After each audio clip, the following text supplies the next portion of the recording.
আপনারা এই যে ভিডিওটি এতক্ষণ দেখলেন, এইটি নিউ দিল্লি করলবাগ সোনার মার্কেটের ডাই দোকান।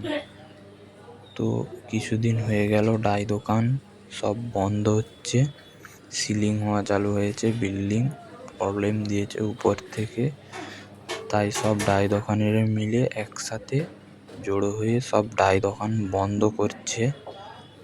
তো জানি না এবার কি হবে দিল্লি সোনার মার্কেটের।